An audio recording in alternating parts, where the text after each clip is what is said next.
minta waktunya sebentar karena ini berhubung ada kegiatan asesmen, saya minta waktunya. Pertemuan pada pagi hari ini kita akan membahas tentang visi dan misi SMP Kristen di BPK Sidoarjo.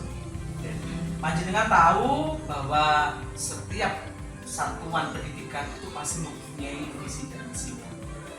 Beberapa latar belakang visi dan misi ini muncul karena satu, kualitas pembelajaran itu merupakan inti dari misi pendidikan kita. Terus yang kedua, tantangan dalam meningkatkan kualitas pembelajaran. Dan yang ketiga adalah sebagai pengantar tentang pentingnya data dalam mencapai peningkatan tersebut. Nah, Bapak Ibu, kita tentunya sudah tahu visi SMP Kristen di BPK Sidoarjo. Di dalam akronimnya menyebutkan adalah Taman Berbudi, yaitu yang pertama berprestasi, terus yang kedua beriman, terus berbudaya dan terdidik. Nah, pasti tidak bisa dipungkiri bahwa SMP Kristen di BPK Sidoarjo itu sudah pasti berprestasi baik di bidang akademik dan non akademik. Beriman bahwa notabene adalah SMP kita berbasis SMP Kristiani. Meskipun begitu, untuk siswanya tetap secara umum. Terus berbudaya saling gotong royong, saling membantu sama teman maupun guru. Terus yang terakhir adalah dikit, pastinya SMP Kristiani memberikan output yang terbaik agar siswa-siswinya bisa melanjutkan ke jenjang yang lebih tinggi. Kemudian visi sekolah yang pertama adalah meningkatkan prestasi akademik dan non akademik. Nah, kita kemarin diberi kepercayaan oleh Dinas Pendidikan bahwa kita disuruh untuk mengisi gebiar FFS BAN di Taman Hijau, itu dari bidang non akademiknya. Terus yang kedua adalah meningkatkan budaya disiplin dan etika pergaulan yang baik kepada seluruh warga sekolah. Nah, saya yakin anak didik kita ini adalah anak-anak yang teladan, disiplin dalam segala hal. Kemudian meningkatkan kolaborasi. Ya, meningkatkan kolaborasi ini tidak hanya guru dengan guru dengan kepala sekolah, namun juga siswa dengan bapak ibu guru, entah itu di dalam ekstrakurikuler maupun di dalam pembelajaran.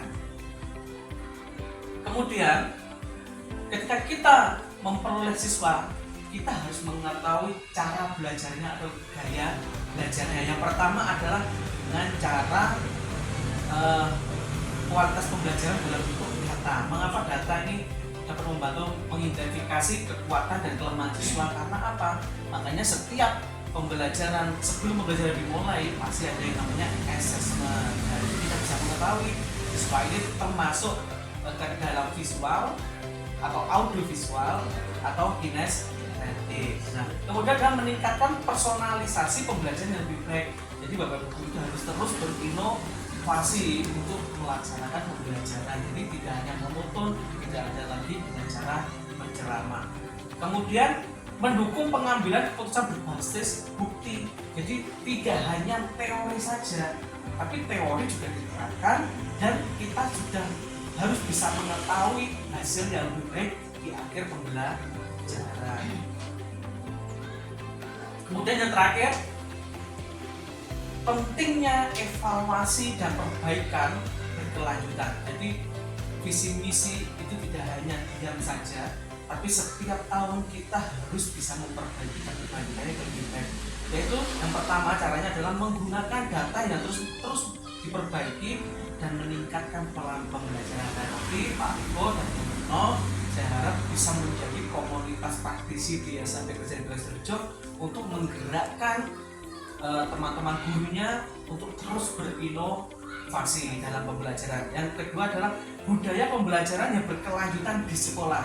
Nah, seperti kegiatan P5.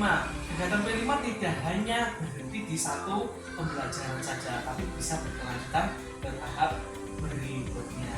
Seperti itu ya, itu sekilas sedikit tentang visi misi yang kita tekankan di tahun ini ataupun di tahun pembelajaran. Baiklah Pak Gusta, saya di sini mau bertanya terkait visi sekolah yang tadi jenengan sampaikan, yaitu Taman Berbudi, yang mana Taman Berbudi itu ada berprestasi, beriman, berbudaya, dan terdidik. Yang mau saya tanyakan di sini yaitu yang beriman, di mana kita tahu bahwa sekolah kita yaitu sekolah yang berbasis Kristiani, sementara di dalamnya ada siswa dan bapak ibu guru yang beragama selain Kristiani yaitu Muslim. Kira-kira yang saya tanyakan di sini untuk proses pembelajaran siswa yang beragama non-Kristiani, itu kira-kira siswa yang beragama lain harus mengikuti pembelajaran secara Kristiani atau sesuai dengan agamanya masing-masing. Terima kasih. Ya, terima kasih Bu Retno untuk pertanyaannya. Ya, perlu diketahui bahwa memang sekolah kita ini berbasis Kristiani, namun demikian siswanya itu bersifat heterogen. Jadi ada yang Kristen, ada yang Muslim. Nah, itu juga di dalam pembelajarannya sehari-hari.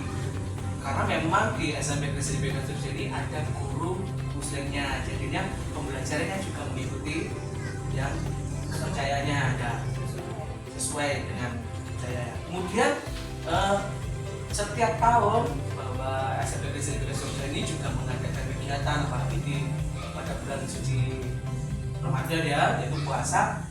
Seringkali SMP kita juga mengadakan kegiatan. Kalau untuk yang Kristen itu namanya pondok kasih, untuk yang beragama Muslim itu ada pondok Ramadan. Nah, kemudian biasanya programnya SMP kita itu juga berbagi takjil, biasanya terakhir di jalan raya. Jadinya toleransi antar umat beragama di SMP Kristen jadi sangat kuat. Seperti itu, Bruno. Terima kasih Pak. Oke, sama-sama. Oke Pak Kris, mohon izin saya juga ingin bertanya terkait dalam misi ya. Jadi kan ada di sini meningkatkan prestasi di bidang akademik dan non akademik. Nah, jadi berkaitan dengan hal itu saya ingin bertanya tentang kualitas pembelajaran Pak Kris.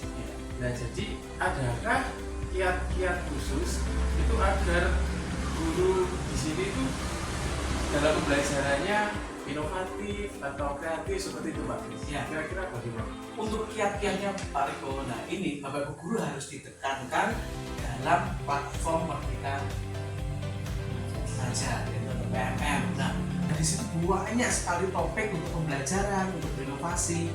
Nah, banyak topik mandiri yang dapat dikerjakan atau dapat dipelajari. Nah, tidak menutup kemungkinan juga banyak sekali rekan kita mungkin seluruh Indonesia itu mengupload karya praktek baiknya atau aksi nyatanya. Nah, itu kita bisa adopsi. Nah, kita cari yang terbaik dan yang penting adalah sesuai dengan keadaan sekolah sehingga peserta didiknya nanti bisa mengikuti pembelajaran yang lebih baik. Seperti itu ya Pak Riko ya.